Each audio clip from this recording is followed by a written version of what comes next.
In quantum mechanics, as in classical mechanics, there are actually relatively few problems that we can solve exactly. In quantum mechanics, we can look at the free particle, the particle in a box, the harmonic oscillator, the hydrogen atom, and a few others. Beyond such relatively ideal and simple problems, most others require that we take some approach, either with approximations or with purely numerical techniques, that is not just an analytic one.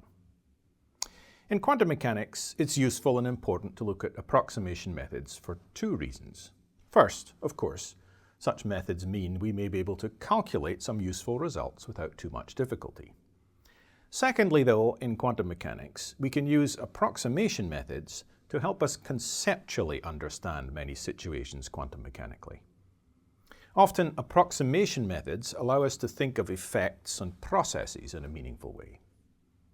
For example, the interaction of ordinary light that we see around us with the materials that we see around us is in one sense a relatively weak interaction. The light does not really perturb the material very much. Only if we shine very strong laser light at materials does the light have much substantial effect on the material itself.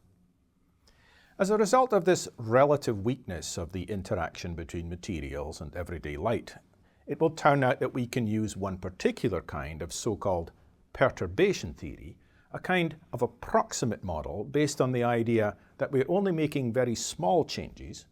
We'll be able to use that approach to model such interactions quite conveniently and simply to a very high degree of accuracy. Such a model enables us to understand, for example, the colors of materials if we understand the basic quantum mechanics of the materials themselves, and gives us relatively simple formulas to work with. We'll come back to that particular kind of model, which is an example of a so-called time-dependent perturbation theory, in a few sections.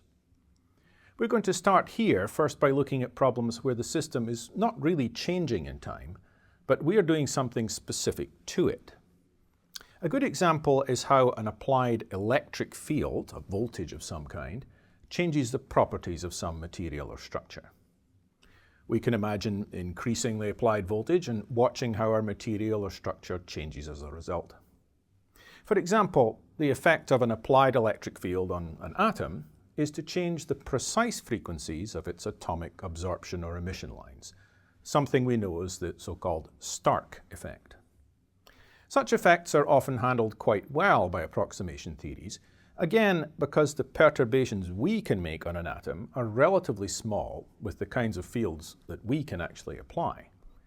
Our fields are much smaller than the fields inside the atom itself in that case. Such an effect can be handled quite effectively by time-independent perturbation theory, which is in the end a fairly simple series of successive approximations.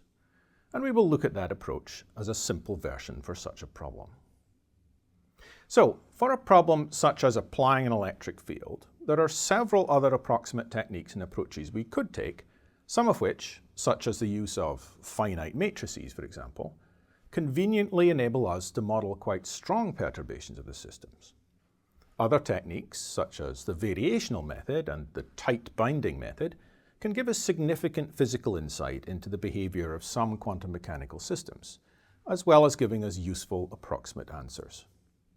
So here we're going to introduce various of these techniques that are part of the everyday toolkit of any good quantum mechanic.